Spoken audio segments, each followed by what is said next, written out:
जलेसर में अखिलेश यादव ने जनसभा को संबोधित करते हुए भाजपा पर साधा निशाना। अखिलेश यादव ने आगरा लोकसभा प्रत्याशी सुरेश चंद्र कदम के समर्थन में की जनसभा को सुनने हजारों की संख्या में भीड़ उमड़ी।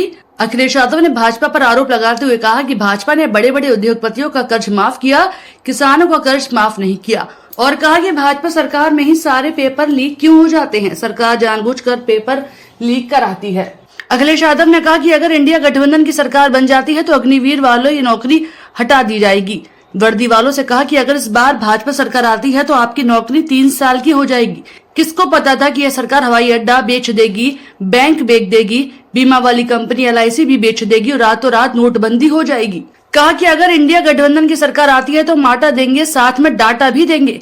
इस मौके पर आगरा लोकसभा प्रत्याशी सुरेश चंद्र कदम, पूर्व केंद्रीय मंत्री सांसद रामजी लाल सुमन, पूर्व विधायक रंजीत सुमन, कांग्रेस पार्टी के जिला सचिव नौशाद अली, राकेश यादव, प्रभात यादव, तमाम नेतागण मौजूद रहे। धन्यवाद देता हूँ। हालांकि बहुत सारी बातें भाषण में आ गई हैं, आप भी लोग कहीं ना कहीं सवाल पूछना चाहते होंगे, लेकिन जो इधर हमें कुछ नौजवानों ने और पढ़े लिखे बुद्धिजीवियों ने भाजपा की झूठी सरकार से जो जनता के सच्चे सवाल हैं वो पूछे हैं, और यही जनता के सच्चे सवाल भारतीय जनता पार्टी को उखाड़ फेंकेंगे। आज तक बीजेपी ने अपनी मनमर्जी की है, 140 करोड़ लोगों की बात नहीं सुनी। जो लोग संविधान को बदलना चाहते हैं, इस बार जनता उन्हें बदल देगी। अभी तक हमने मन की बात सुनी, लेकिन इस देश की महान जनता, बाबा साहब भीमराव अम्बेडकर जी के संविधान पे चलने वाले लोग, उन्हें अपना सब कुछ मानने वाले, वो कहते हैं कि अब मन की बात नहीं चलेगी, अब संविधान की बात होगी। और भारतीय जनता पार्टी पता नहीं क्यों जब संविधान की बात आती है तो पीछे हो जाते हैं।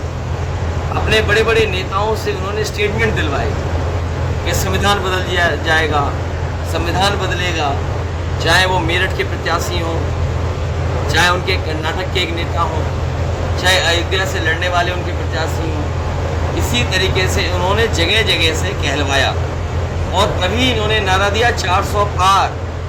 हमने अपने तमाम देश के वो लोग जो गंगा जमुनी तहजीब, जो मिली जुली संस्कृति पे भरोसा करते हैं, जो भाईचारे को अपने साथ समाज को और मजबूत बनाते हैं, उनको जोड़ करके हम लोगों ने कहा कि जो संविधान की बातें हैं वही बातें होंगी, और हम लोग संविधान को बचाने के लिए उनके साथ खड़े होंगे। समाज के लोग भी बड़े संख्या में हम लोग का समर्थन कर रहे हैं।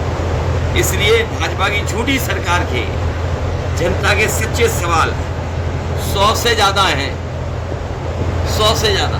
हम कुछ ही पढ़ सकते हैं। मान लो पहला सवाल यही हो सकता है जनता का कि हमारे प्रेस के लोगों को सच्ची बात बोलने से क्यों रोका गया, हमारे प्रेस के लोगों को सच्ची बात बोलने के लिए क्यों भारतीय जनता पार्टी ने समय समय पर रोका। इसी तरह भाजपा ने बिना जांच परीक्षण के कोरोना का जानलेवा टीका जनता को क्यों लगवाया। भाजपा ने कोरोना की वैक्सीन बनाने वाली कंपनी से करोड़ों रुपए खाकर जनता के जीवन को जोखिम में क्यों डाला। भाजपा ने मानकों पर खरा उतरे बिना समर्थकों की दवाई व अन्य उत्पादकों को बिकने क्यों दिया।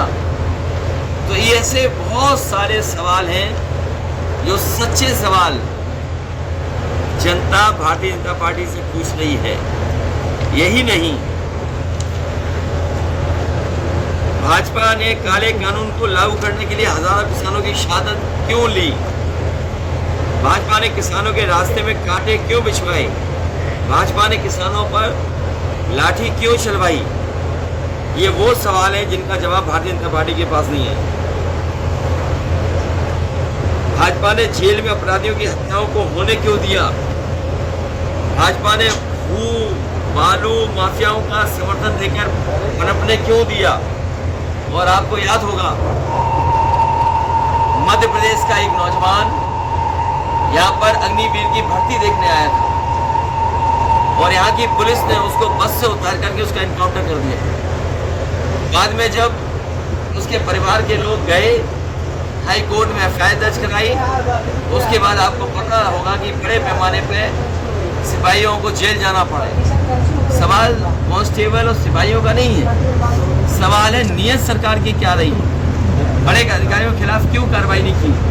अगर उस गुर्जर परिवार की किसी ने मदद की थी, उसकी माँ को बुला करके मैंने पूरी कहानी सुनी थी। माँ ने बताया कि जब पुलिस ने गोली मार दी और पुलिस को लगा कि गलत व्यक्ति के गोली मार दी, तो परिवार के लोगों को बिना बताए वो यहाँ अस्पतालों में इलाज कराते रहे।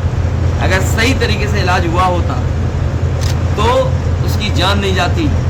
सरकार ने मदद नहीं की। उस परिवार की मदद हमने 5 लाख रुपए देकर के मदद की थी।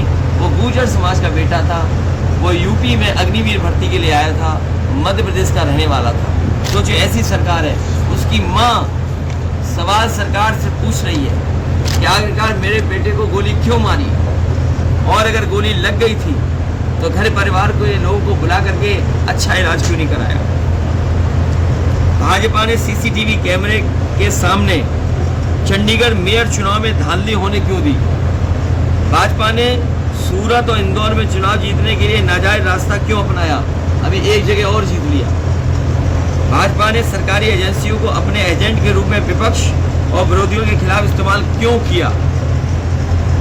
भाजपा ने विपक्ष को बदनाम करने के लिए झूठे खबरें फैलाने क्यों दी। जिसका दाना उसका गाना। भाजपा ने जब अपने पिछले वादों को जुमला कहकर जनता को धोखा दिया, तो अब गारंटी के नाम से नए झूठे वादे क्यों